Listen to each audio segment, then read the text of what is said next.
But my thought was that if the running absolutely not to stop that Make sure that and I can probably only have 6 or 7, and I might be able to do it. No, time. I don't have a very big house. So I will look at this and let you know my email for that work. Okay. All right, everyone, it's time to proceed with our interviews of our design teams. I think most of you have been here all afternoon, so I don't need to review the ground rules for the meeting, but just to reiterate a few points, please be sure your cell phones are off, and we're only taking written comments for members of the public. There are comment sheets on the back, and we encourage you to fill out comment sheets if you have anything you'd like to communicate to the Board of Trustees. This particular team tells me that if there will be some interaction, that they will ask you some questions. That if you have any burning questions during the course of their presentation, feel free to ask them, but they will reserve the last 30 minutes for Q&A. So with that, it gives me great pleasure to introduce Don MacArthur from MacArthur Means and Wells. Thank you for having us here today. We're excited to be here. I hope you guys have coffeeed up and are ready for the last couple of hours here. It's been a long haul, I'm sure. We are super excited about the project. You guys have really done great work laying out a project that's going to be fun to work on. Some of the cool things about it, you're looking at expanding already this great library that you have. Busiest library in the state. There's not enough space for the books. We heard that every time you get a new book, you have to take another book off the shelf. So how do we triple the size of this and continue your great programming and what you do here? But also we heard this should be a knock your socks off building, a destination building that really looks cool and maybe brings people downtown into the library that haven't been your regular patrons. So that's an exciting charge. And then having new partners at the library, thinking about this building beyond being a library, but kind of a community gathering place for bringing the Children's Museum here, bringing Spectrum here, bringing MCAT here, and all the things that can mean and the cool things about that. We also heard about the sustainability goals and your goals for this building, kind of reaching out into a 100-year vision. How do we do that? And hopefully we'll talk about the ways that we might do that as a team. So who we are, there are 4 of us in the room. I'm Don MacArthur, I just got introduced.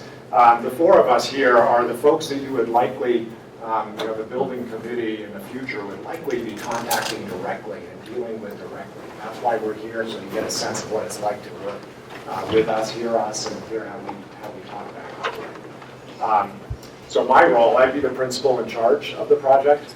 That, in architect speak, that means that I'm basically the person who has the ultimate responsibility for the project, making sure that we deliver what we say we're going to, on time, on budget, ultimately comes back to me. I'm also in charge of making sure that from our side of the team that we're allocating resources right and appropriately and getting the right team members to the floor at the right times. Maybe I'll turn it over to Ruth a little bit to say her role. So my name is Ruth Vallejo, and I teammates with Dawn. I'm from the Miller Hall Partnership in Seattle, and I think I have the luckiest job in the world because in the last 16, 17 years with the firm, I've gotten to work on almost 24 libraries. And I feel like I can't let that secret out because these buildings are the heart and soul of every community. And at the same time, I've gotten to be mentored by some amazing library staff over the years. And I'm probably the only architect who knows what a J398 is. Anyone? Focus Fairy. Yes. So anyway, I should be the answer. I have this great appreciation for what library staff and library patrons value about these institutions. And the proposal says I'm the design lead, and what that really means is as we go through this process, we're going to be hearing from many voices, right? We see a diverse group in this room. There's people not in this room. There's code officials. There's all kinds of people who will chime in. And my job is to take all of that and shape it into something that resembles a cohesive vision that's part of where you want to go as a community, yet is really functional and represents all the needs and wants that we've gotten to. So that's kind of how you'll see me operating over the course of the project. And I'm Dree Ralph. To resolve confusion, my little company's name is called Adrienne Ralph Consulting. Because Adrienne's the name my parents gave me, but I generally go by Dree. And 3 years ago, Ruth and I had the chance to talk at the National Public Library Association conference in Philly that year. We were talking about the future of libraries. It was a really fun, very full talk. I think that was the biggest crowd I've ever talked to. But afterwards, I had several people come up to me as one who works for a large library system and say, we really would like to hire you, but we have a tiny library in Vermont or Massachusetts or wherever, so can we do that? And I'm like, well, I have a job, but I think there's an important missing piece in the development of libraries for library systems that aren't as large as the one that I work for, and that's the role of translator. So I really hope that that's the role I get to play in your project. So since that time, I have established a very small consulting business, and I take jobs that I really care about and with teams that I really believe in. So I've worked with Ruth for many years, and this project is totally exciting. So I'm willing to make this my project throughout the duration for my consulting business. So I want to translate between what the staff language is, what the public patron language is, and then what book-obsessed person's language is. And I think all of that into architectural speak. For some firms, they get it really fast and are able to learn a lot. Ruth and I were talking about how much we've learned from each other over the last 10 years. Other firms, it requires a little more translation. Other communities, a little more translation. So that's hopefully the role I'll play. And I'm Luke Jackson. I'm an associate with MMW Architects. I'm a Missoula kid. I grew up here, going to this very library. I have a son who's 5 now, who goes to. He started out with Tiny Tales and is now 5 and moving on up. My mom was also a former trustee on the board. In terms of my role on the project, within my office, I'm kind of called the golden boy. So why don't you tell a story? The guts to tell it? Yeah, Frank may have seen I have a little cherub on my desk at work, but the reason why I was given that nickname is that I have a pretty good record of delivering projects on time and on budget and meeting the owner's vision, and that's where I'm going to be working real hard on this project. I'll be living and breathing it for the next however many years. As Barbara helped us out earlier, we're hoping to maybe talk about 16 minutes with some chance for you to interact and then give you a large question period at the end, but please feel free to jump in at any time.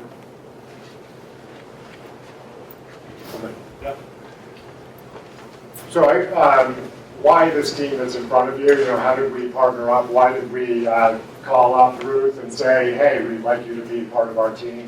Well, a couple reasons that are pressing. One is that I have a long knowledge of Miller Hall. One of my friends from architecture school is a principal at Miller Hall. He's been there for 25 years or so, and I kind of watched the firm over that period and interacted, know the culture of the firm, follow the work of the firm, and have a lot of respect for what they do. Terrific architecture across all kinds of different realms of work. Ruth is doing fabulous libraries, but they also do fabulous work that's at all different kinds of scales for communities. A lot of their best and longest clients are folks, communities that they do project after project after project for, and that's about both design and service. So the values there really match with our values. We've partnered with a lot of firms from out of town for projects, different projects around this community and other communities. And the things that really make a difference are that sort of knowledge of each other, respect for each other, and similar goals about what you're trying to achieve with your projects. And we really have that with Miller Hull, that we care a lot about our community. We're community design firms. You know, we invest in our community well beyond just our buildings. And Miller Hull has that same kind of philosophy. Miller Hull also has a philosophy of sustainability that meshes with ours. So we have a lot of confidence that this will be a great team for your project. The local folks are tried and true consultants. And we've worked with them over the course of many years. These are our go-to guys. What that means for you is that we're going to bring you a smooth process. We know they know what we're looking for at different phases. We know what they need to be successful, and we're going to work well together and deliver on time, on budget.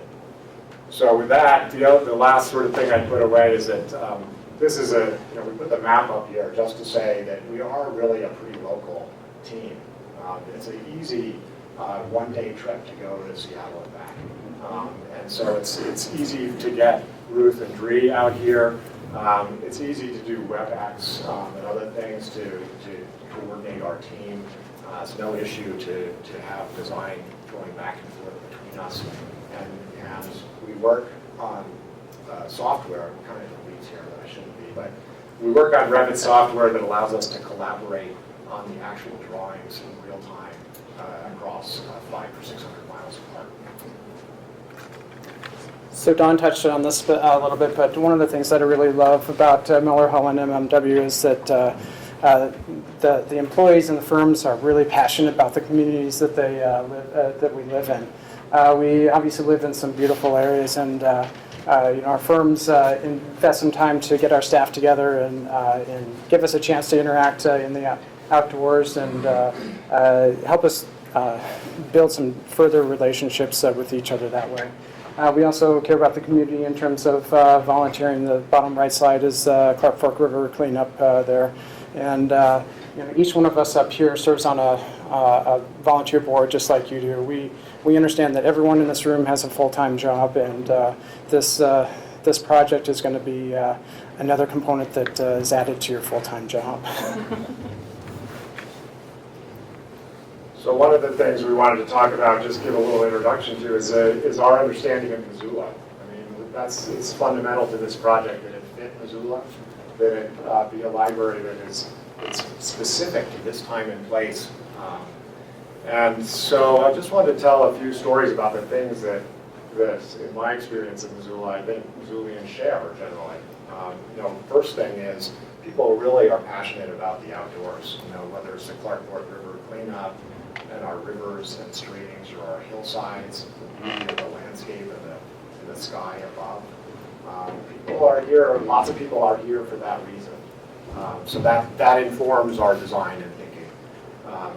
People are engaged citizens. Luke touched on it just a minute ago, but we're, look at all the people in this room here to try to make the library the right place. So people are really engaged in the process, and they like to interact, and they like to have their voices heard. And we get that, and we want to take that forward into the design. So that's a really cool thing about Missoula. We also get that Missoula is kind of on the cusp. We're growing into being a city. We've kind of been a town. When I first came to Missoula 23 years ago, people started thinking about, we're still a town, we're not really a city. And now people start to say the word city occasionally and talk about urban things. And the downtown master plan is part of that. And so the idea about how do we make great cities is becoming part of what we're about as Missoula. This project I just put up here, this is a parking structure we did recently, was the first catalyst project of that downtown master plan. And it had the goals of activating the street. There's a great cafe on the corner, being kind of a leadership building and sustainability, and then also telling a story about landscape. Using the screening of the cars to tell the story of the beautiful hillsides and the sweeping curves of the mountains. We're also about community design and community catalyst, and the library is a community catalyst. It's an important project. This is a project we did a few years ago that transformed a pretty crappy looking old grocery store into a community catalyst project. And some of the things that are interesting about it is sort of transforming it into a pedestrian destination, sort of making it accessible from the outside and opening it up and making it transparent. Some of those things might apply to the library here. You know, the library is pretty enclosed in some ways, and how do we get that community catalyst thing going? So Dawn's absolutely right. I think a lot of these buildings that you'll see us talk about today are the heart and soul of their communities. We call them destinations because they are kind of a magnet for people, whether they live in town or whether they visit town. And those are they can be often a hotbed, right, of many voices, many opinions, and are often very much the identity of how people think of their city. So in Seattle, you know, if there's one place I tell someone to go, it's the Pike Place Market, right? If you only have 2 hours, you've got to go.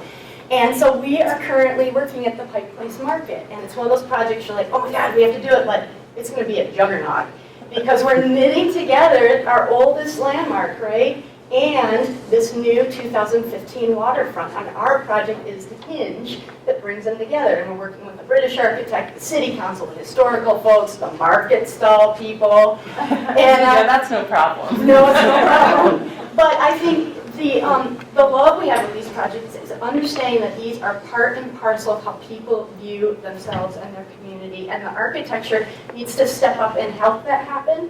And it's not about the architecture, it's about what the architecture allows people to do. So if we go to the next slide, I think the other piece about community identities is about fit. You know, the building at the market is going to look very different from the one that we do in suburban Seattle, the one we do in California, the one we do in Arizona or Chicago. And our work looks very different because we derive our design fuel from what makes fit. And you will have your own idea of what is fit. We haven't designed your building yet. We don't have any pictures of your building yet. But we will arrive at what that look and feel is based on our conversation. So this library we worked on was in a suburban neighborhood, big, busy arterials, lots of big boxes. They wanted it to feel permanent. So we used brick. We have windows out to the only green space we have. It wanted to feel civic. But other libraries have a different fit challenge. Vancouver, we worked on their new library. They have a very historic part of town, and they have a new growing part of town. And this one had to sit between and make the Academy and the Reserve brick Georgian folks really happy and be a great neighbor for both the new piece and the old piece.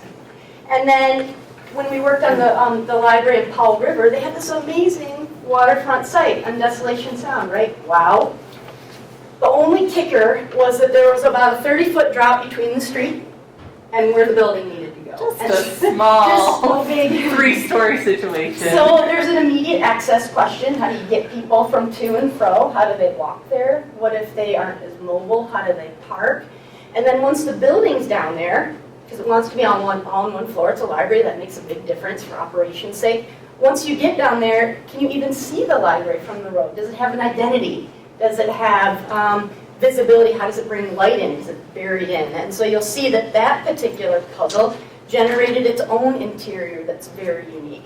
So I think what we want to say is we will arrive at what your building looks like with you and together. And lastly, I think, you know, we think about the site being a big driver. You have a building already. You have a site. So part of it's going to be brand new, you know, fresh piece of paper starting from scratch. But we also have a building. So part of our job is to figure out how the bones of that, the pieces that are still really worth saving, how do we use them? And often our site is an existing building. It's not a waterfront piece or a green pasture. But this library that we did for the University of Washington was within 4 walls. And it went from this 1960s piece, masonry, concrete structure, kind of dark, to the image on the right. And we did that through analyzing what still worked. The diagram still worked, the brick masonry was awesome, the central space was awesome, but bringing in daylight, bringing in new circulation, being able to see all the different activities, the client space, the computer space, the printers, and then finding ways to bring power to the center of a concrete building. That is, I mean, those of you in construction know that's not super fun. And so finding ways to bring a long power strip in seating and lighting to the center space. So they kind of their own new, you know, you get dealt a hand, right? And you make magic out of that. So you guys know that Calvin and Hobbes, go back to that thing for 1 second. You know Calvin and Hobbes, right? And talk about how pre-1958 there was no color in the world. This is what happens in architecture. Right, no, that was very much. You've asked us, you can go to the next slide. One of the things you asked us about was our process, right? And your process. How do we get there? How do we get from today to the grand opening when we're all super excited and cutting that ribbon? There's a lot to do. And I think a big piece of choosing your architecture team is understanding what it will look like to do that together, because it's going to be a multi-year marriage. We're going to be doing a lot together. And I think this comes down to how we as a team handle the public interaction. It comes down to how we take that interaction and incorporate it, and then how we start to reflect that back in the design solutions and in the prioritization of different things in the building. And I think we saw in your survey, the library should do everything for everybody. Awesome, okay, that'll be easy, right? Okay, cracking on that right now. Small chart. I think it's absolutely right. I mean, every library needs to do everything for everybody, and I bet everyone in this room comes to the library for something different, right? What do you come to the library for? I download a lot of books. Okay, yeah, okay. Becky, what do you come to the library for? Mostly Books, okay. Matt? Does anyone not come for books? Help me out here. Movies, programming, story time, make the makerspace, right? And I think it will take us listening to everybody to figure out what everything is. So the people who want quiet, they get quiet. The people who want loud and busy, who want science experiments, who want the computer, everyone has their thing. And I think seeing the project through everyone's eyes is our job. Not just the architect eyes or the staff eyes or the patron eyes. And we do that not just at public meetings, but we do it every day. And it's about how we see the project through your eyes. And I think we don't know all the people who come to your building yet. They're going to be diverse. We know that. That's pretty much the one thing we can count on, is that there will be people of all different needs and wants and shapes and sizes and routines, and that's the constant. So how do we do that, right? How do we make all these voices come together? What we found on library projects especially is that there's a few things we can do. First, we listen. Before I pick up my pen, or Don picks up his pen and our marker and we start imagining what it could be, we listen. We do stuff like today, right? And we make lists and we hear and we watch people's faces. Do they have a furrowed brow, or are they excited about something? And only then, after we've listened, do we go back and say, okay, what does that mean? How do we put that on paper? What does it look like? And once we do that, we reflect it back to you in a way that people can start to see their ideas showing up. And what we found is that's what makes the buzz. That's what creates champions for your project, the people who will support the bond and are telling their friends, have you seen what the library's doing? You've got to vote for this. Because that, in turn, will fund the bond and fund your private donations. And this isn't a one-time loop. This is a multi-time loop. So this is how you'll see us interacting with you, with the public, with the groups, with your building partners, all throughout the project. So who has a voice in this project? There's a lot of people in this room, and we know a little bit about you. Who isn't here that we'll need to talk to? And this is the interactive part. So help Please yourselves. save me from continuing to talk, yes. Oh, children. Children, right. Okay. Read my mind. Who else? Did I hear teen? Teens too, yeah. Teens. parents. Homeless people, Yeah, they're not here. right. You're right. Parents, I heard. Yeah. Parents. Homeless folks. Who else? Who doesn't come to the library and you would love it if they came more often? We talked about, we're not reaching single parents, single mothers, Yeah. in You're addition to busy. parents. Yeah. Who else? Who else uses this building every day all day? The staff member. They're here. I know you're here. We'll get you on the list. You're important too. Tourists. Tourists, yes, that's another good one. Handicapped people. Is there anyone else you think will be a strong voice at the public meetings, but maybe they don't use the library? But you know they're going to show up and have a meeting? Tax protesters. Right? I mean, I don't know how often Also- the mayor comes here, but I think he'd be a strong voice. I don't know how often the mayor comes to the library, but certainly would be someone from on our side. yes, Right, right, city council. and the- right, the city government, right, they're representing the whole community, so they're a vested interest. Right, neighbors, maybe some of the people who live nearby and are like, you're gonna bring more traffic to my neighborhood? I don't think so. You know, everyone has a voice and they're all valid to hear. So, I don't see myself up there yet. Who are you? I would put the curious. curious, okay, that's a great one. Classic library patron there, the curious. That's right, and curious is everybody. Oh, I'm a school librarian, and when I tell kids who are reading with their nooks and noodles, you can get those for free at the public library. And they're like, how? So I tell them to bring their Let me library. show you. Yeah, so I mean, there are a lot of people who use technology, and they don't realize that Yes. you can get for free these same things that are paying for. Preaching to the choir. Yeah, that's right. No, well, this is a great list. And we don't know yet clearly all the people who are part of your project. These are some, but we've started imagining who some of the people might be, and we'd like to talk about that a little bit. To be true, I get to do the, go ahead. Yes, please. Oh, you Head scratcher? That's good. So I want to talk a little bit about patrons and technology and how we move through spaces, and then also add in a couple of these folks that you have added to the list. So I care a lot about the interior spaces of a library because every patron experiences them. So I care a lot about what your carpet looks like. I care a lot about what chairs you're sitting in. I care a lot about your interior spaces. And this is a project that I worked on with SRG Partnership, and it's the first building that we've worked on with this type of shelving system. And the shelving system is important for a couple of reasons. First, I want people to be able to figure out how to go around the building. Sometimes they really want to talk to staff, but other people want to be able to find what they need without talking to staff. So I want there to be a clear wayfinding program and a clear patron path throughout your entire building.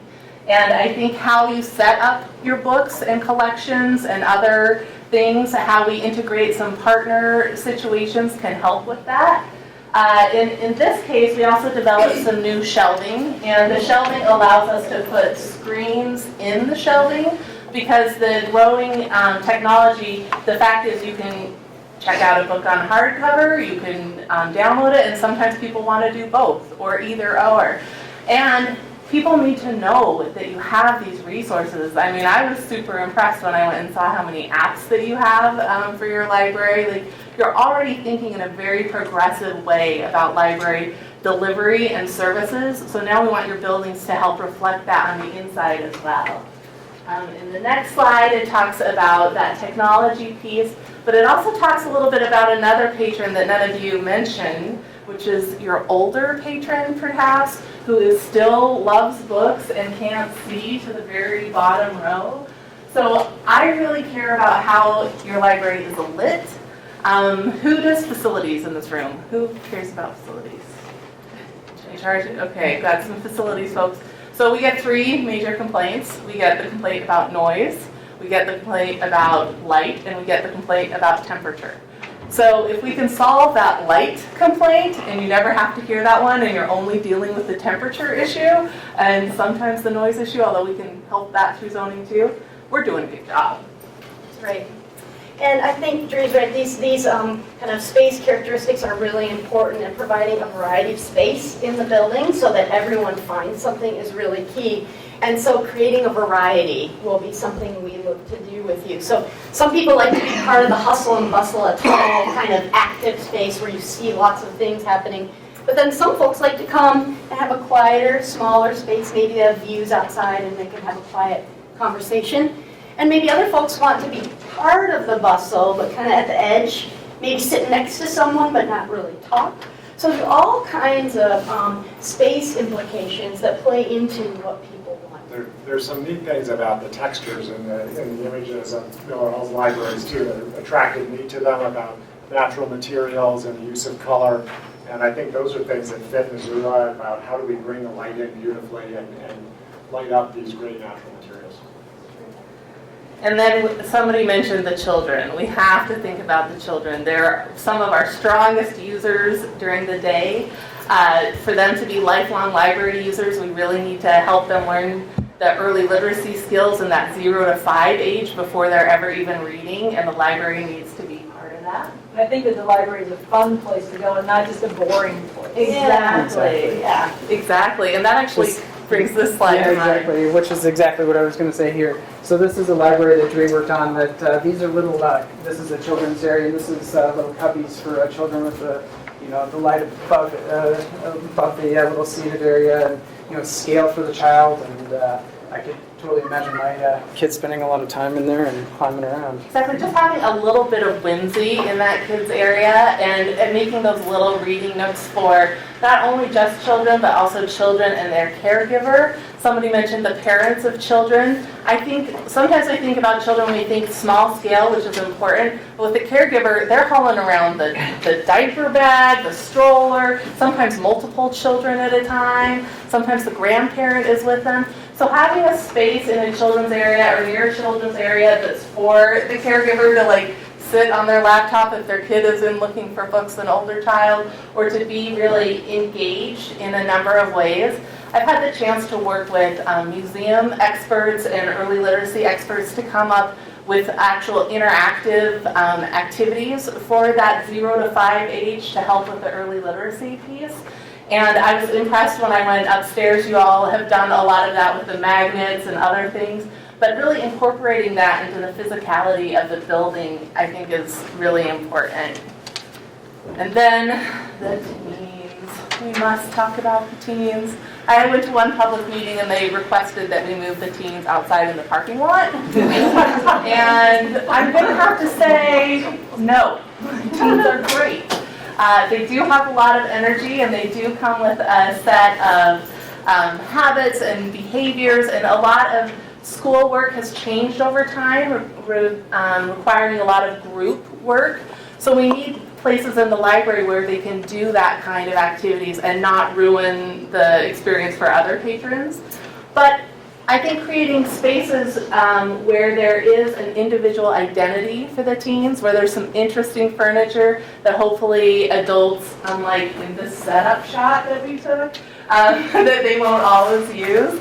And I think that's an important part of the process too. And I've done a meeting with 80 teenagers with a bunch of different furniture and got their opinions about which furniture they liked best for their area, and I was shocked at what they chose. They were like, this doesn't have a back on it. What about back support? My backpack's heavy, and I'm like, how old are you? Who knew? But they come up with things that I wouldn't necessarily come up with. I see we have a teen in the back who's totally laughing. He's this, you understand. Yep. You totally understand. So I ended up picking wingback chairs and other things that I never would have thought I would be picking for that library. So What did you think of our teen area? I found your teen area particularly interesting based on its location, because it is adjacent to your children's area, and most libraries try and separate children and teens for some developmental cognitive growth. But I thought that it was obvious that you had really renovated that area separate from the rest of the library. And I think there was a lot of good moves that were happening in there. I mean, some computers, people were in there using the computers while I was in there, and then also in a big comfy chair. So I think both of those expressions are important. I think there's new and cool ways that we can help pump it up a little bit. And you all are starting your buzz. I was fascinated. These guys were in here setting up yesterday, and I was upstairs reading all of your Post-it notes. I love them. We have some folks who want books that you can call and that they'll fly to you when they're called. And I gotta tell, we're pretty magical when it comes to library programming. I don't know that we're quite there yet, but Kind of the internet though. How did you fly to? I think Golden Boy can pull it off. I get yeah, it. Golden Boy can take care of it. But one thing that I found really touching was just keep doing what you're doing. Thank you. We really want all of your patrons to be saying that at the end of the project, and we want to be able to answer the person who doesn't want any computers, and then we want the people who want more computers. We want them happy, and in a bigger building, I think you'll have a better success at making both of those voices heard. Yeah. So, the staff member, that's another lens we need to keep really focused on, and they're here every day, all day, and they are the engine behind the scenes of making this place work. I always say it's like, the library's like a living room out front and an assembly line in back, because the amount of materials that are touched and moved through this place every day is mind-boggling. And so how do we, from a design side, the things we'll be asking about are sightlines. How can we allow you to watch over this building, keep it safe and secure, and see your people, and you feel like you have a good handle on the building? How do we can set you up in the back room so that you're touching things a few times, your ergonomics are good, and how can we free the staff up through architecture to build those relationships with patrons? So what have you done in the past with, like, staff, the staff room where the staff takes their breaks and their lunches, with making them nice?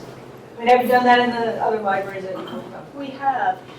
It's a tough one because often the directors give us a pretty small square footage requirement in terms of the priority in the building. In fact, KCLS was one that I was always pained in terms of how much space we got for break rooms. But I think when we are able, there's a few key pieces. I think they want to feel like they're away. They might only get 15 minutes, but give them a pushy place, put their feet up. You're on your feet a lot.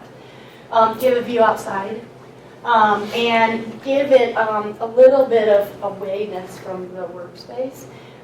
But depending on where it's located in the building and what kind of square footage we have, there's different things we can do to make it work. Okay, that's good. Yeah, and I think, the other thing we can do in our bag of tricks from a staff member's perspective is making sure that as much of the building can be used every minute of the day. If you go to the next slide, one of the tricks up our sleeves as architects is thinking about how things can do double duty, and so every square inch is used, none of it's sitting vacant. So could we find a way for a space to be both a quiet study room, staff members right here, they can still see in, they can make sure the teens aren't getting into things, and have an eye on it, but it's quiet. But then when you have that rockin' story hour and you actually have 100 people, that door opens and it can spill out. Imagine this room if it had a big operable wall down there. You could host things in a different way. You would see a little bit of the daylight coming in. And so it would allow you to do maybe different things. And this was a new model we invented with King County Libraries, where instead of having the meeting room kind of separate away by the front door where you couldn't keep an eye on it, so it sat locked most of the day, we actually designed it first to be part of the library, second to be shut off and have a dedicated program. So not saying that will work for you, but there's little tricks like that we can do. I will say I've done it like almost 40 times at this point, and it does work shockingly well. So how do we get there? How do we get you the right building program that puts people in the right place, makes the experience correct for everyone? We do that through the building program. I hopefully will get to help you write that building program. This is a page of a normal building program, and the fact of the matter is most of you have this information already. I just want to translate it from library policy discussion into architecture language so that they can translate it into the actual building in the best way possible. So looking at things about what is going on, how much square footage, the overall thing, what's going on in that area, and sometimes at different times of the day in that area. What should it be next to? Does the staff need to see it? What are the lighting requirements? So really kind of drilling down at each piece of the program to think about what do we really need here, but then also having enough flexibility that the architects can take your desires and then use their creativity and skills to give you that really wow building that you want, but is still functional for everything that you need. I think it's a trick that can be done. And, yeah. So maybe it's a good segue because there's more than just the library that is proposed to go into this building. And so thinking about how the program, not just to the library, but the other users fit together is really important. So there's some great synergy opportunities. You know, the Children's Museum and Spectrum do some similar things, different age groups a little bit, but maybe there's some synergies there. There's certainly, you know, the Children's Museum has, and Families First can do counseling for parents too. So the idea that there's more kids who come to Spectrum, who come to the library, who see that program, and then maybe take advantage of that. That's some neat synergies that are possible. There are also some potential conflicts though. You know, if you look at the rough square footage of those 3 users who are not the library, MCAT, Spectrum, and the Children's Museum, they might equal 20,000 square feet, which is the whole floor of this existing building. You know, all of those users might also want to be at street level, easy access to outside, have different hours and things like that they might want to access their space with. So there's some real challenges that are important to address early on. I think we've got the information to do it, and you know, we've got a lot of experience with each of these local folks from the MMW perspective. And you know, Ruth maybe wants to talk a little bit about some of the ways that we might run the process to figure out how to allocate spaces. Because it's not to be under-discussed. This is what will allow you to function happily in the future. And one of the ways we solved this for the Vancouver Library, we mention it a lot today because it is so similar to your project. They were going from one floor plate, 60s building, everything on one floor, 30,000 square feet, to a building that would be 4 or 5 stories. And they said, we might not get more staff, and everything wants to be on the first floor, but it won't fit. What do we do? So we actually had a workshop very early on where we said, okay, divide up, count off into 4 groups, staff members, board members, stakeholders. Everyone got a kit of all the different spaces in the building. We said, okay, everyone gets half an hour. Take a whack at it. Take a whack at prioritizing. If you had to make choices, what would you do? And so then we all came back and we looked at commonalities. Oh, look, the cafe always ended up on the first floor. Awesome. Okay, let's take that one. Oh, wow, you tackled level 4 differently than this group. Everyone put this near the front door. And so it was a really great way to arrive at prioritization together because everyone wants to be on the ground floor, advertising out onto the street, but it won't all fit. But we can find a happy way to solve it. So the library team, you know, the people in this room is another, some staff members were maybe talked about a little bit before, but also just all the people who are really engaged in this process. What are the things that you want to solve? And, you know, we want to make sure that we address challenges. We put up there the challenge question. This project needs to succeed and go forward smoothly. So what are the key challenges? I think, you know, I'm sure you've heard this many times before and been thinking it for years. Obviously, the site proposed, makes some challenges for you. It's pretty small for the building size. Has an existing building on it. There's 50 or so parking spaces on it. What happens to those in the future?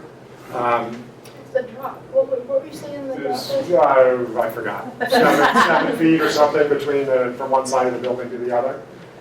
There's some issues about trying to create great entries for the building. So how do we get people who are walking by to be able to flow in and out of the building beautifully? So the point is there are some challenges associated with the site, and we're going to just take one of those challenges and talk about it in a little more detail, which is a parking challenge.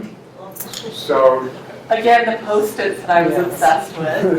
We're going to ask you to report back on every one of the lines on there. No, the point of this slide is every time we've seen information about people being requested, what do we need for the library? One of the things we always hear is, hey, we need more parking right now. Or we wish there were different kinds of parking. And so how do we take this building, build on the area where we're parking right now, and provide more parking. That's a challenge. We don't have an answer right now. I wish we could just like put it out there for you, but we don't have that. But what we do have is a process. And so what I put up here is a piece of a study done by Dennis Burns and Kimley Horn, Kimley Horn is a parking consultant that we've worked with several times. The city has been working with them, Missoula Parking Commission, since 2007. They've gone through and analyzed every single parking space in the downtown area. This graph over here That's a sweet job. is every parking space in downtown and how often it's full. So I guess the point is they know where the parking is in Missoula, and when we come to try to find it, they'll be able to turn over every stone to get it there. The second point is that they're really good at running public process. Dennis is he's a parking guy who gets urban design. He gets that the point of parking is to support institutions like a library. And this is a great mythical downtowns. creature, for the He is record. the I'm going only to borrow guy him. I've ever seen. Yeah. Right. He's very good, and he's known here. People know him, and I've seen Jeff, nodding his head. Yeah, he is those things. So he's been working on the master plan. He knows what Missoula's goals are already, and we want him to come in and help lead us through a process to right size the parking amount for the library and right size where it is. Help us figure out where it is and how much it should be. I've heard people say there should be 0, and I've heard people say there should be 300 spaces. So we got to narrow it in on that and make something that feels right, and then figure out how to provide it. So that was one of the challenges. The library team also is really focused on the sort of process, on time, on budget. How do we get led through this? Is it smooth and easy, or is it herky-jerky?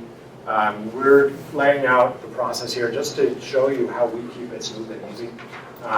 So there's 2 parts to this slide. I'm going to handle the first one. Luke's got the second one. But this is kind of the first delivery piece, which is getting you through to the bond issue delivery.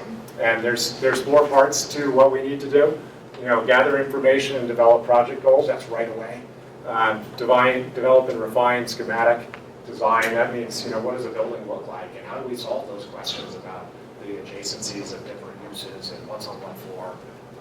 And then start developing fundraising so that we can go out to the private donor potential and regulatory approval process, design refinement. That's kind of jargony, but really what we're talking about is while you're fundraising, we want to make sure that by the time we go out to bond in June 2016, we've got a very accurate cost estimate, and we've got all the approvals that we need in hand.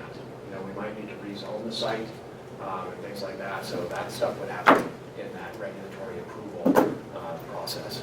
So some of the takeaways here are down in the information. Gathering information and developing the story. What's the narrative story of this library that we can start getting excited about as a community? Before we even have a vision of what the building looks like, what's it about? What are the sort of key phrases that help us sell it and explain why the building came out the way it does? So I think that's, kind of the develop the story is a big thing. And then in the second part, the key part is really the sort of interactive process of developing the building look.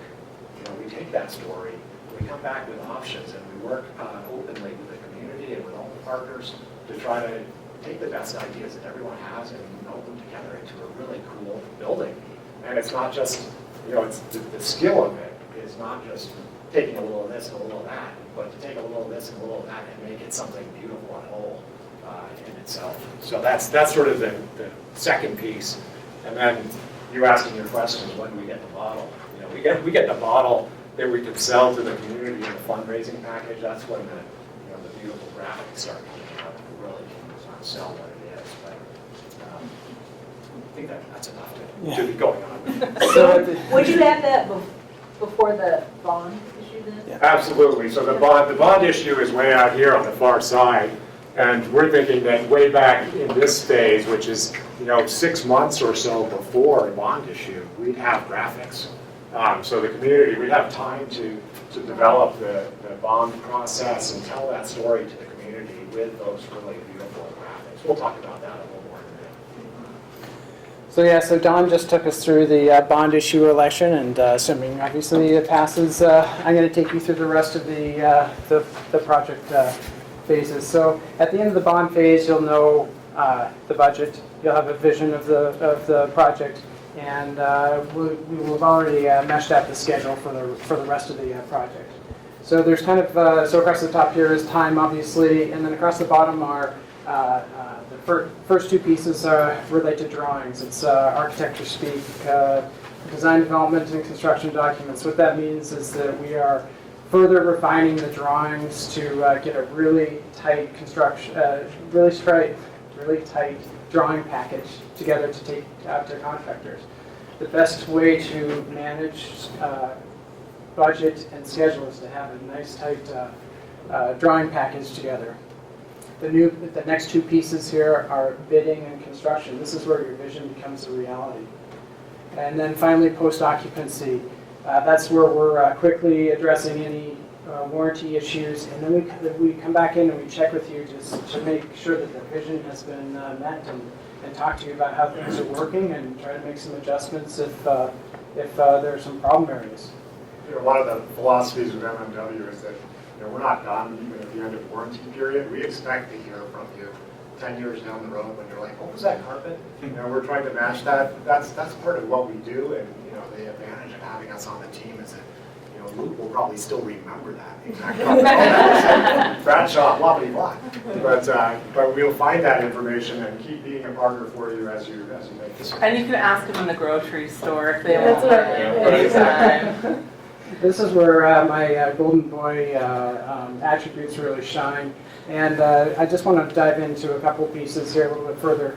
So that would be schedule and budget. So within the drawing phase here, I'm working with our consultants to make sure that they have the information that they need to make good drawings. I'm bringing all the right people to the table and getting the right information out to everyone. And part of that job is following up with people as well. So I may need to email Jim and ask him what the shelving or racks he wanted to use in his server room are, and ask him how it's coming, and tell him when I need that information. Throughout the construction period, we take a look at the contractor's schedule that he submits and review it at every construction meeting, which are weekly or bi-weekly. And then in terms of cost assurance, budgeting, obviously we already have a budget set at this point, and we will be developing cost estimates at the design, development, and construction document phase, and going back to make sure that we are within budget. If there's any budgetary issues, then we come up with some options for you to get it back within budget. I had a feeling the building guy was going to ask a question here. I noticed in your response documentation, you talked about using Roger Rowan and Casey. Yep. Is that where they're going to come in, or do you have them plugged in all along? Sorry. So yeah. So thank you for asking that question.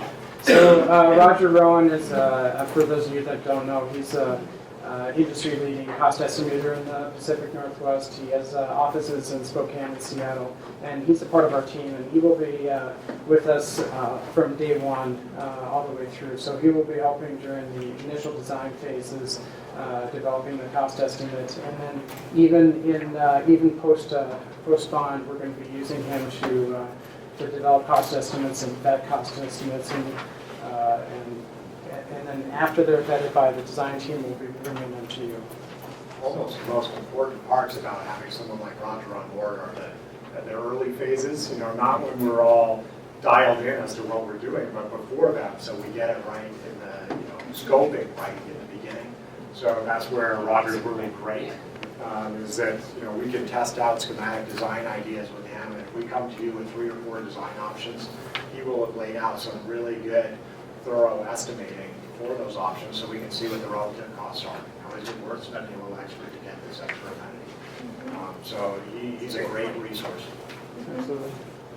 And now we move on to probably the most awesome slide ever created. Yeah. So Can everyone read this? I can't even read it from here, so that's incredible. Oh, nice.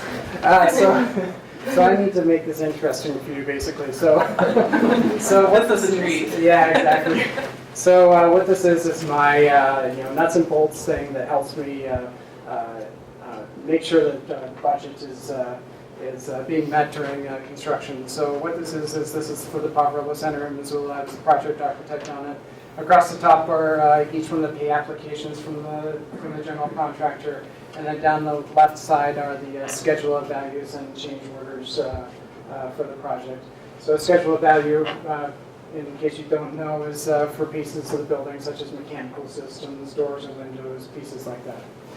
So every time I get a pay application from a contractor, I take the information, I dump it into the spreadsheet, and it helps me tell a couple things. Number one, that the contractor can use Excel or whatever program they're using. Very well. It's kind of actually scary how often there are mathematical errors in pay requests. And then number two, it's a way that I can track how much money has gone out for the project so far, how much money is due for the contractor in the future, and then also it helps me foresee where there may be some budgeting issues and they may be not working, but yeah, exactly. There's some budget issues within the contractor. And from experience, having someone like this on your team is so important because this is what helps you avoid conflict at the end of the project. Yeah, So exactly. it's scary here, but it's a lifesaver at the end. Yeah, exactly. Everyone knows that schedule and budget are potentially big areas of conflict within projects, and so this is just one of the ways that we've developed within our office to provide the owner an extra service to make sure that we're meeting all expectations. Yeah, the best way to deal with it is to avoid it. Yeah. Just see it coming and get out in front and get the phone call done right away if it needs to be done. Takes care of the tax protesters. Exactly. Come back later and say, "We're X over budget." Yeah. Well, and when you're in a bond, that's key, right? Yeah. Because you have a hard ceiling. There's no like, Yeah. oh, we'll pull from the operate. I mean, It's a number. It is. it's a real number. So you need to include the right contingencies. You need to include in the number. So we also understand that there's going to be likely some phasing for this project, and phasing isn't always easy. This is Missoula Bone and Joint here in Missoula. It's an orthopedic care center with physical therapy and surgery center, and this is one of my current projects, and this is the phasing plan right here. There are 9 phases of the project. Maybe not all of them will get built, but we are in phases 4 and 5 of the project right now. And we're literally touching every critical component of the building. We're touching the surgery center, we're touching exam rooms, we're touching the main entry and reception area. So we had to be really thoughtful for phasing the work. And I should also note that this is a construction manager project, and Jackson has been working with us on it. And they've been helping problem solve as we've been going along as well. And I know, like having been through this, I know the kinds of things that are keeping Luke up at night during this. It's, are the temporary partitions moved because the mobilization area is going to be different this week? Is the signage clear to direct patients and visitors in a different route because it's different than this Are week the than last week? bathrooms working? Are the bathrooms working? Do we have a safe and secure building for people? And we all know that contractors, when they're working on an occupied building, I mean, there's a lot of extra work they're doing. They're doing extra cleanup every day. Their insurance liabilities go up if they're hoisting over an occupied space. Their trades have to be even more particular about noise and hours of work. There's all these things that are behind making a diagram like this work, and you have a team here in Luke and Don that can pull that off really well. We wanted to show one other building. This is a project, Partnership Health, where it was a bid project. It wasn't a construction manager at risk. So we had to develop drawings that showed, we doubled the size of this building and completely changed the front entry and changed all the vertical circulation and ways you got around inside the building. And we did all that without ever shutting their building down. So they were completely functional the whole time. We doubled the building and changed their elevator and everything about it And the ways we did it were to do contract documents that actually showed where the contractor could operate and over what time periods. You can have this area for these 2 weeks only. And we worked it around, worked the schedule with the client and with the contractor, and they were able to do it pretty much almost exactly on time, never down. They were never not operational. So I think it's a good story. So we've talked about a lot of things here today and a lot of voices that are part of this project, right? The patrons, the staff, the different people who visit your library, the core team that's behind the success of all this. And I think, we both kind of empathize with being on a board. We've both been there, right? So maybe put up Sure. my bus slide. So I've been where you guys are. I'm on the bus board, and I guess I was part of the process during increasing mill levy ask. I got to be the person who stood up in front of public meetings and asked people, did a presentation about what we were doing and asked for feedback. And it's a very interesting thing to see what you get as comments. And I think it was a great process. I mean, people love the bus in general. People love the library in general. But I think what we learned from that is what kinds of information do you need as a board and as a library to sell this to the voters? Give you good, thorough information so we can answer any question that comes up, and then be really good spokespeople for you. When questions come up, we've got an answer to it. Every single time. So I guess the message was, these are our new buses. We're very proud of them. MCAT, and it works. The community is growing with all of our efforts. The good news is it's an easier sell potentially with the library system even. The Pew Research did a great study just a couple of years ago, in fact December 2013, and they say that 94% of public say that having a public library improves the quality of life in a community. 94% of people do not agree on anything these days, so libraries are beloved. And I certainly saw that in this next project. This is Renton Public Library. They annexed into our library system. We had to go to the voters to talk about the building, the location of the building. This stellar architectural feat has some amazing attributes.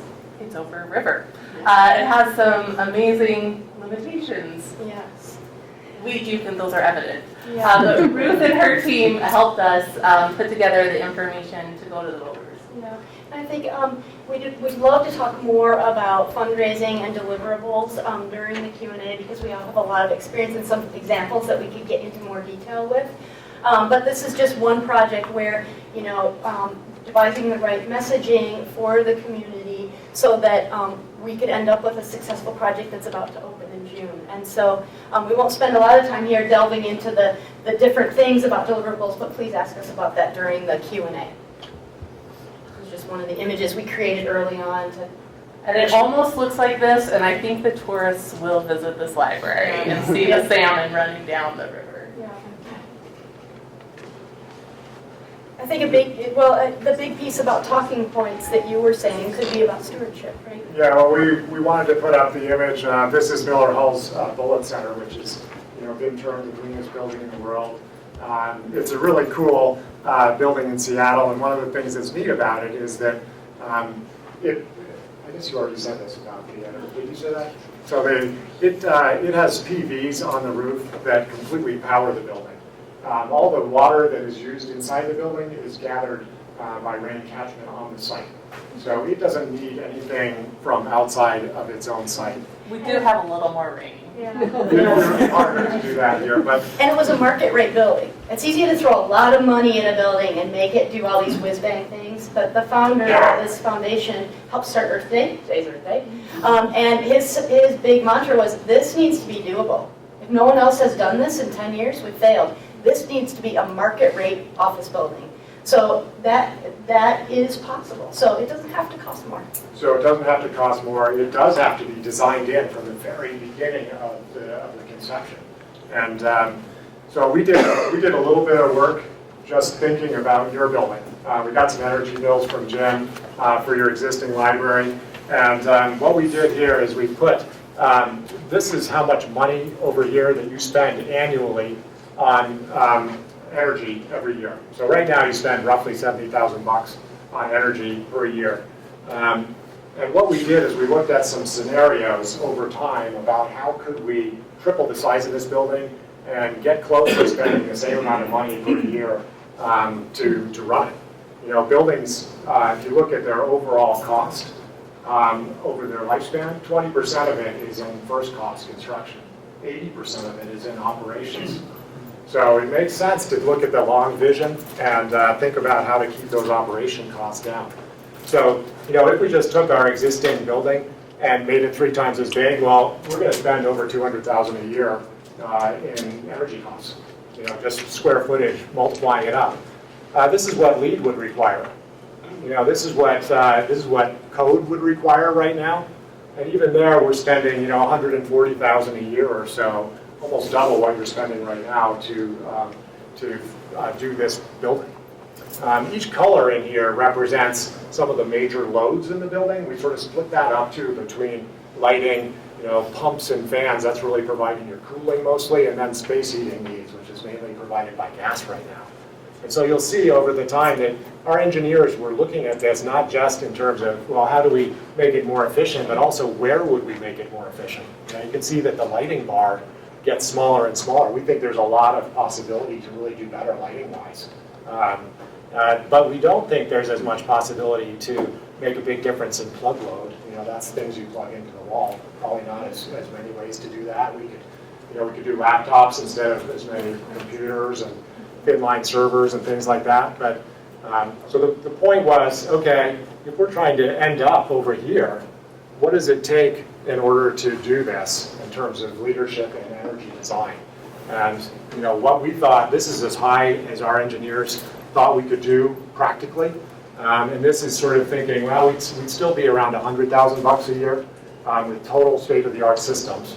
And then we could add renewables in the form of photovoltaics, much like the parking structure did, to meet that goal of being in the same place. So the point is not that this should be done for this building. It's just a story about how we bring the rest of our team into this design process too. Those engineers and our collaboration with them, that's completely fundamental when we're trying to do leadership buildings in performance, which we want to do for this library. Frank, did you have a question? So I'm going to just kind of hit this real quick. This is the Missoula Federal Credit Union here in Missoula. And one of the really cool things that we did in that project was we looked at some building products that had some high embodied energy. One of the products there is concrete. So concrete is typically made with Portland cement, aggregate, and water. Portland cement has high embodied energy. It takes a lot of energy to create Portland cement. So what we did was we looked at alternative methods for getting some concrete in the building, and we found a solution that used 100% recycled products. The recycled products are recycled glass, which this is some right here.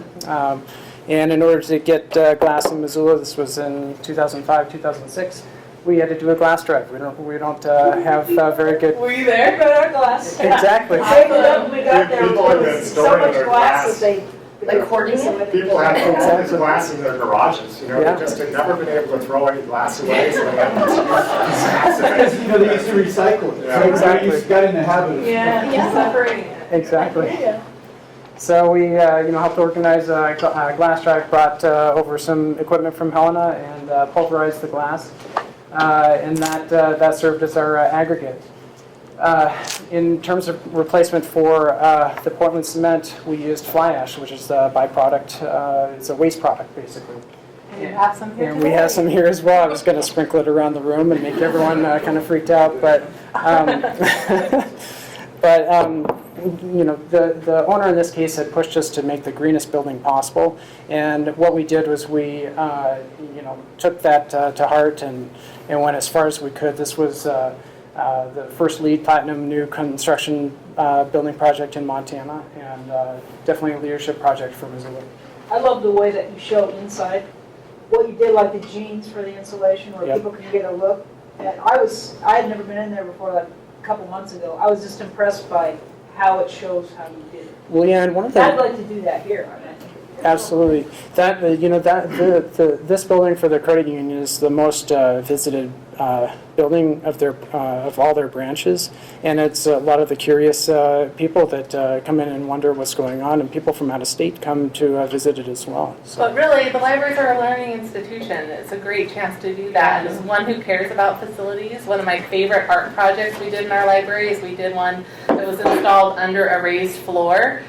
So there's sculptures that people could, and they were kind of spread throughout the building, so it was a little bit of a, where's the sculpture? But it also explained that that's how we were getting the air delivered to the library. So it's just telling that story about that building, I think, is important, especially if you want to be a leader. We like the idea also of putting dashboards in buildings, a place that you can see real time what's the energy use of the building.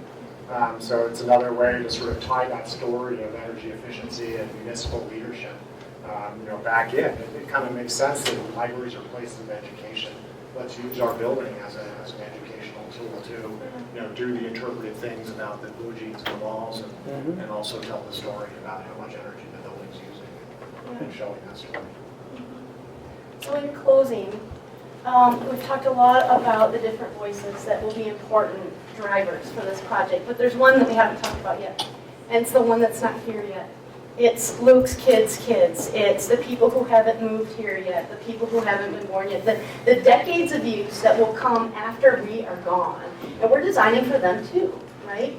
We had the director of the Vancouver Library said, I want this to be a 100-year building.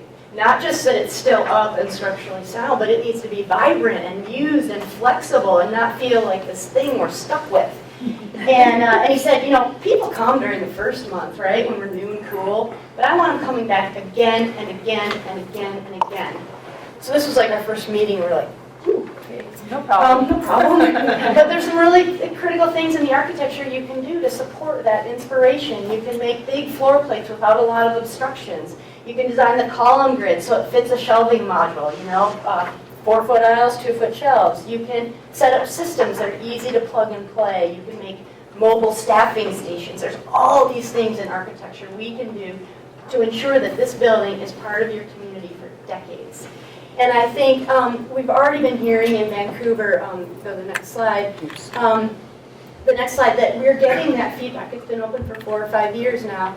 And we got this really great letter from the city manager. Just that he really saw it as an investment in the city.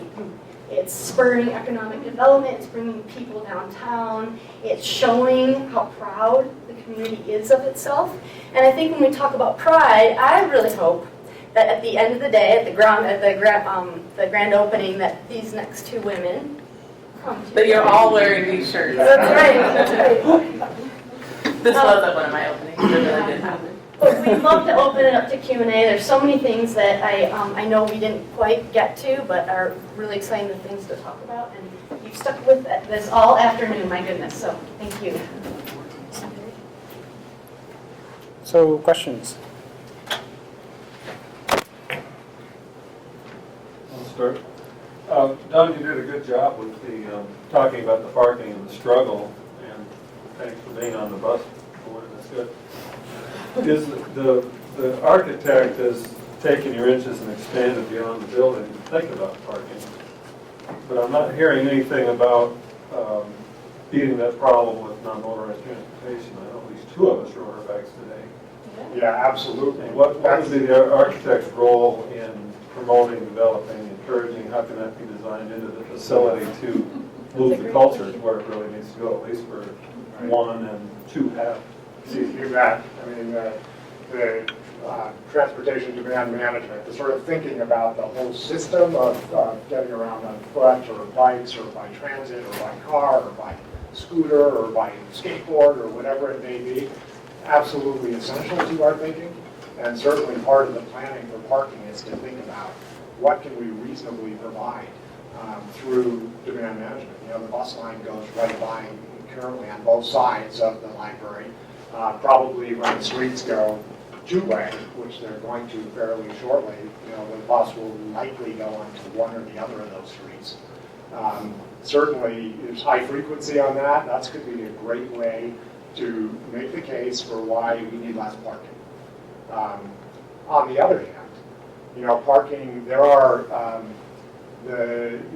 dad with two kids. I'm saying the dad because I've done this before. You're walking in with the kid in a 18 books you're reading. 18 books you're returning and a 2-year-old, and it's not that convenient to try to do that on the bus necessarily. And we want to make sure that we're a success with the library, that we, as many visitors come to the library as we can. And there's other folks too. We need to make sure that somebody who's in a wheelchair has a good way to get there. You can get there on the bus. Not every person in a wheelchair feels comfortable with that. So it's a good thing to think about, and I would tell the story about the parking structure, because in the parking structure we had, it's all about the car, and I came in there with the idea we really need to think about demand management, and how do we support bikes in there by bike racks? How do we make the pedestrian routes around that building better through the process of our design? And we did I don't know how long it took. Luke and I worked on this together, but it took us 2 or 3 months to negotiate getting about 10 feet more from Holiday Inn in order to have a sidewalk that goes on the south side of that building, because that's a major pedestrian route. Yeah. And that was, we could have, as architects, said, well, we don't own it, tough luck. But we were like, no, that is absolutely what we need for this community. It's part of the overall system of this building. We got to get it right. And that's the kind of investment that we bring to the library too.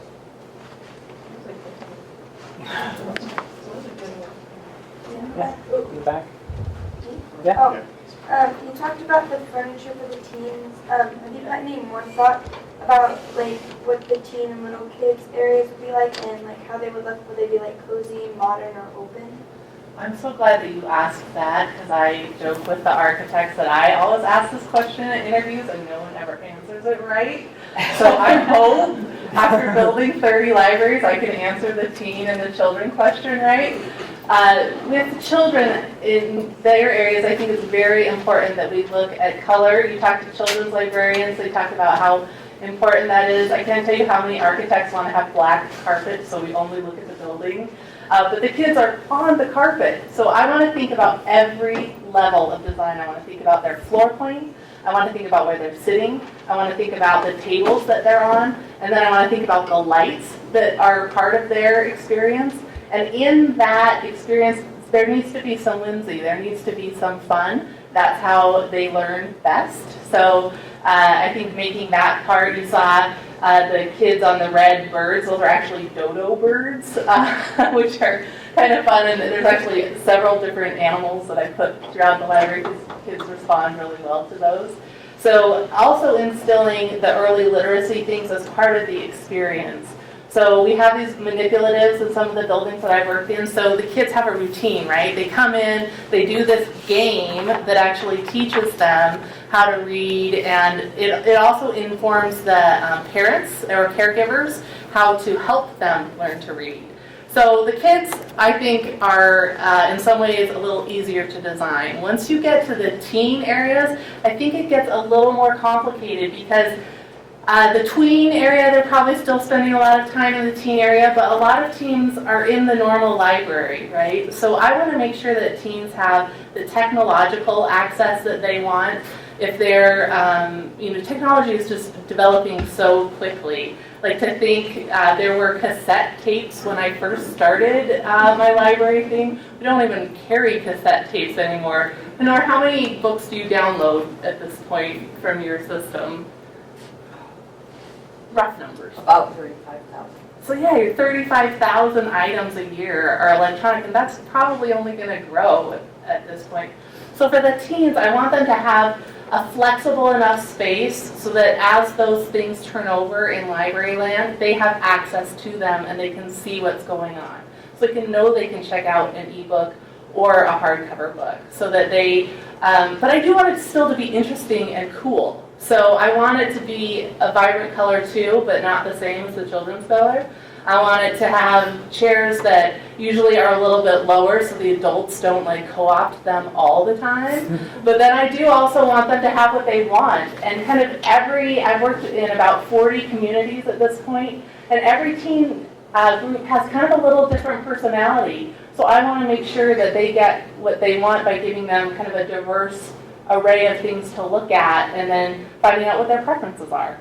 So I think that just giving them that voice is one of the most important parts. Great.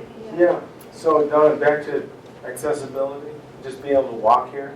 Yeah. Or ride a bike here. So just for instance, if I'm, okay, so here's the road and it goes over, crosses the church right over here, right? Yeah.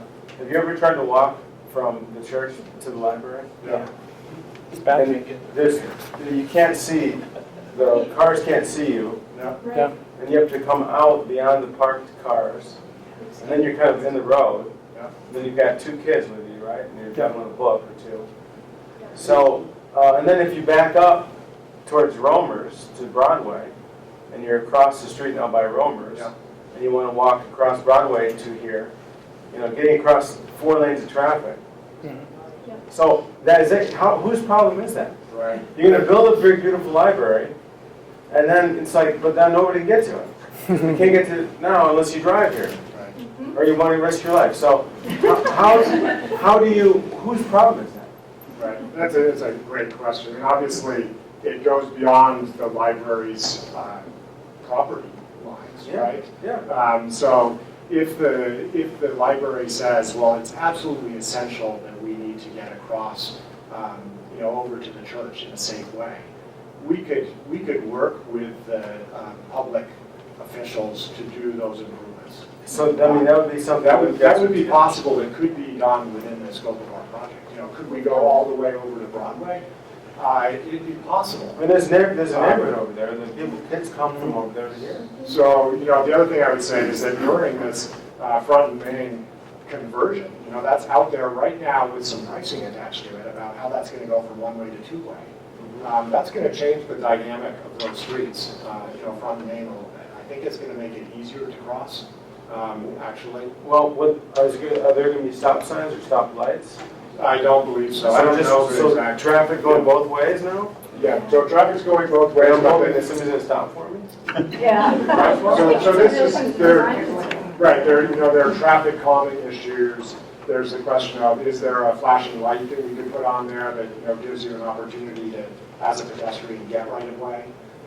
There's lots of different ways to handle it, and it absolutely is part of what we think about in terms of integrating this building into the site and the overall downtown area. One thing that I have found in projects that I've worked on is at the end of the day, especially if you're building an awesome library that a lot of people are trying to come to, and if they're not successful, the mayor, some of our people here, the mayor and the city council hear about it very quickly, and it's amazing how fast things can happen. So we've talked about the library being a catalyst. I think it's our job to start the conversation in the process, and then the success of the project will help drive that if we can't convince it to happen before. So I think there's a short-term strategy and there's a long-term strategy, and you probably need a bit of both. That's exactly right. I mean, planning those kinds of things does take time, and you sometimes can be impatient. Well, you guys have an aggressive schedule. I mean, I've worked for city government before. We are not as fast in the city government situation as we are in a library situation, really. It's just a more nimble organization. So sometimes you have to think about that too. Let me jump in on that one more time. It may not be really your issue, but with the redesign coming up for those two streets, now may be the time for some of us to approach the city and say, we're creating a spot, this is going to be a problem. Put it in now instead of having to retrofit it later. Let's go into that design document and do the best things that can be done right now within that scope. On both streets. Yeah. Well, and making the tax protester argument, right? Like, let's use the public funds efficiently as we can. That's great. Who haven't we heard from yet? Let's go. We'll come back to you. Oh, I was just wondering, especially with Ruth and Bree, as you kind of been here. And have you thought about ways that the building might incorporate the river, the mountains, and the scenic beauty that's around it? The first thing I do, get some windows going on. Because I think you have a few windows at the perimeter, but when you enter the building, you can't see across the space real well.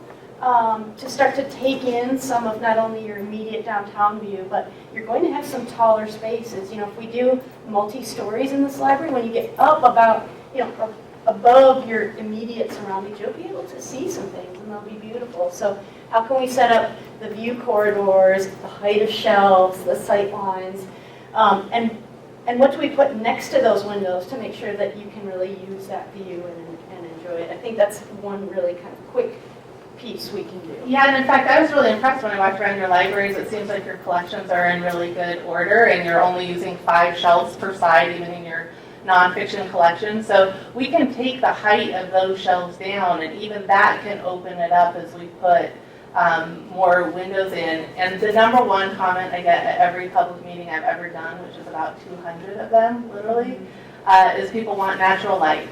And your Post-it notes upstairs are no different. I don't know if you, how many are with windows, light. And then I walked around your building yesterday, and the most densely packed area were those carols along the windows. I was like, well, this is classic library patron behavior. I love it. So having those, more of that, right? And having a clear pathway for people of all accessibility levels to be able to get there and have them still feel comfortable, but have them be accessible for everyone, I think is important. And that light, I mean, I can't overstate it. Every building has something great in the environment, even if it's a totally urban environment. But being able to see the traffic outside and see things moving through so you don't feel like you're in a casino, which maybe you do in this room a little bit, like we don't know what time it is. Yeah. Heidi, you had your hand up earlier. Yeah, Don mentioned sort of quickly the conflicts and the synergies between the partners, among the partners. And I wonder if you could just expand on that a little bit in terms of how you work with multiple partners, how you make them all feel valued and important, and how you deal with those space conflicts and synergies. Yeah, I mean, I'm happy. Why don't you take that on for a bit? Okay. But you don't want to. No. You know, I'm thinking here because it does come up quite a bit. I think more and more public projects are the reason they occur is because they are partnered. You know, to go it alone today is tough, and so bringing partners in often really adds to the success of a project. But once you get past the happy handshake, how does it really work? And again, at Vancouver, we did the same thing. The Community Access Television wanted a space. The Early Learning Center wanted a space, and then they also were toying with the idea of an urban preschool. And so not only was it a vying for space, but it was, okay, let's talk about how do you come and go? Do you need a bus drop-off? Do parents get to wander in? Do they use the front door? Do they use the special door? Do they key in? Is there food service? If it's an educational space, they might need different egress requirements than a library space. And so the way that we dealt with all those kind of vying or synergistic things was we had workshops where we brought everyone together, and we encouraged the format of the discussion to be about not just what I need, like here's what I need, and I better get this, but what can you give? Okay, here's what I can give when the things in my space when I come, the Spectrum people or the TV people. The TV people are like, well, we're paying for this great equipment and this amazing sound system, so that's something you guys can use when we're not here. How about we set it up so the controls are available to the other people who use this building? So that was something they could give. So all of a sudden, the tenor of the conversation started to be about how we help each other. And then we're also ironing out the things where we kind of rub each other a little bit. So, And the code issues. And the code issues. So I think part of it is our facilitation skill and how we bring those common things together, and then understanding how some of your things can actually help each other. There's one question at the very back. Could I say one thing to Heidi too, that, you know, I think that one of the things about our design team is that we have a lot of confidence that we can take information from all sides and synthesize it into beautiful solutions. And, you know, working with different groups, working with the public, we can hear and reflect those things and tell that story back to the team in ways that everyone can understand. So I think that it's, you know, it's sort of a confidence that we can incorporate all these different design ideas and make something beautiful for us for everybody. So my question is about it's very similar, we're not allowed to talk? Okay, sorry. Oh, yeah. Am I allowed? Okay. So could you talk more about fundraising, since you would touch on that? Thank you, Nora. I think because our firm and we work almost all in the public sector and for nonprofits. Many of our clients come to us with a big vision, but not necessarily a big wallet yet. And so part and parcel of our job is helping everyone in this room along that journey. And I think there's a couple things that we found are constants. You know, there's a lot of visuals we can cook up. We can give you amazing pictures, we can give you cool brochures, we've made videos, we've made models. And what's behind that is we need to understand first who your audiences are. And what do each of those audiences need to hear to get behind the project? Because what I need to hear might be completely different from what Dawn needs to hear, from what, you know, Tana needs to hear. Everyone's going to want to hear something different, and so we need to convey the message in a way that gives them the information they need to be a champion about the project. So the first key to the exercise before we start cutting our model pieces or making our pretty pictures is, who are we talking to? Are we talking to the choir, the people who already use the library, the people who aren't using it, the tax pro, you know, who are we talking to, and what do they need to hear?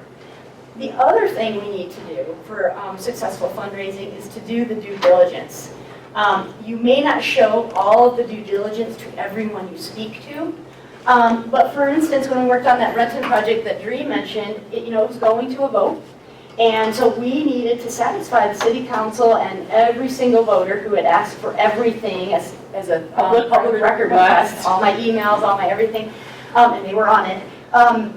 We needed to prove, not only to them, but to ourselves, have we been rigorous and have we investigated just down to the spec everything that could impact the cost of this project? Have we looked at hazardous materials? Where is it located? What will it take to remove it? Can it be encapsulated? What are the structural ramifications? What are the seismic upgrades? And it was over a river, so there were some serious You know, what are the permitting authorities we're going to be interacting with, and what are the potential timelines? What is it like when you're interacting with wildlife habitat along the shoreline? What's the history of the floodplain? So we went way deep, mainly because it's our own best protection, right? We want you to go out to the voters and to the private donors with a number that we feel comfortable about. If we give you a number that's not solid, it's like, it feels like, this million. There's a really good chance you'll either A, have to go back for more, which is not good, or number two, you won't be able to deliver on the cool stuff that you said you could. And in our minds, that's not an option. And so even if you never share all this really scintillating reading, to know that it's behind it and feel confident and to be able to peel parts of this out for the people who need to see it is absolutely critical. And this report isn't sexy. I mean, it doesn't necessarily bring the emotional quality, but there are pieces in it that are really inspiring. For this community in Powell River, we had a local musician and a local audio professional narrate a video. And that video was able to be posted on the library website and emailed around to everyone. And this was a community that many didn't live right in town, they lived more remote. So again, it goes back to that audience thing. How do we reach people in the way they want to be reached? A lot of people get mailing, mass mailings, they don't read it, they chuck it. I found that at my library. So, it's everything from like the really, the images that get your hearts going to whatever the audience needs to hear. And maybe we work with you to identify what that is. And the good thing about the deep dive before the fundraising piece is we use that for the whole design thing. Yeah. In fact, the project that Ruth showed that deep dive, we've had less change orders in that Over River project than we have in almost any other project because we had done such that pre-work that saves you time and money at the end. How do you manage the trade-offs for windows? More windows so you get more light and good view and all that stuff, and then the energy costs associated with the window space. Yeah, so, in Missoula, you've got gray winters, beautiful views. Ruth was talking about the views to the hills that you get once you get up to 2 or 3 stories in the downtown. We have needs, I think, also to make the building more transparent at the ground level, to bring the street light in and to bring the action of the library out. So I guess that's all a long way of saying that we need to do windows. And then we need to do efficient windows. So, smartly, but we absolutely need to make it natural light built throughout. And then it's that's where we get in there with our engineers, and we're like engineering every little bit about how we use those windows to get maximum effect. And there's also a lot of products that you can use in many different ways at different times. Like sometimes we use exterior blinds on our building so you don't get the heat gain at key points, and they're self-regulated, so your building is actually kind of breathing with how the temperature is and what the light is on the exterior of the building. These guys have so many tricks. We do sun studies a lot. We're able to, using that model that you mentioned really early on, we can test what the sun will do at different times of the year, because there's so many reasons to bring the light in, right? But if I'm on a computer screen and that light's hitting it, it's not going to be my great day. So how do we bring light in so that I'm not hot when I sit next to glass, or I'm not cold, or if there's computer use, it's not impeding my kind of visual aptitude of the screen. So there's a lot of tools in our toolkit, and it's actually really important we look at that early on and think about which tools are the right ones to solve that. Done your homework. You would think that you'd sat through 3 others of these today or something. I know, right? Do you want to hear about some about our credentials and things like that? I'm sure that wasn't handled earlier. Jim. There is one of your team, Mrs. Roberts, Sean. who is an FAIA. Yeah. Could you tell me a little bit about, first of all, how you say her first name? And also, why did she become a fellow? And I wish she was here. And what does it mean that That's wonderful. that you are a fellow of AIA? Is this a big deal or what? It's a super big deal. It's so Sean is one of the partners in our office, like myself. Her name is Sean. It's the Welsh spelling, she's on the project because she kind of fills Dawn's role back at our office. She's not the one who will be signing and stamping the drawings, but she does provide that level of resource and accountability on, making sure is Miller Hall delivering what we said. So she's kind of the version of Dawn back at our office. But in terms of the day-to-day piece, you won't see her as often, so we felt like having these people here was important. In terms of the F, that was something that she just received this year, and it is a recognition that's given by your peers. So your architectural peers, you need to be nominated, and you are selected based on your contributions to the profession. And at Miller Hall, we have this really great legacy of Bob and Dave, who started our firm. Both are FAIA, and the next 3 partners who came on generationally after them have all been FAIA. So it's, I think it shows something really wonderful about Sean and her contributions over her 20-year career, but also what her peers consider her contributions to be, and also the fact that our firm has 5 of them, and it's, I think it shows that the legacy of the firm is bigger than one person. It has a real depth and support amongst the whole group. Does that make sense? And AIA, to be more clear, AIA is our own professional group. You need to be licensed to join it. It is our continuing education and kind of forum nationally, but to be licensed in the state is a difference.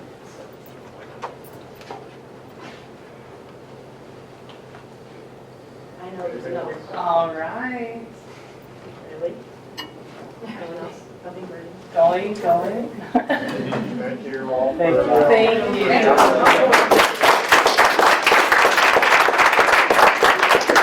We have some little takeaways to leave for folks too.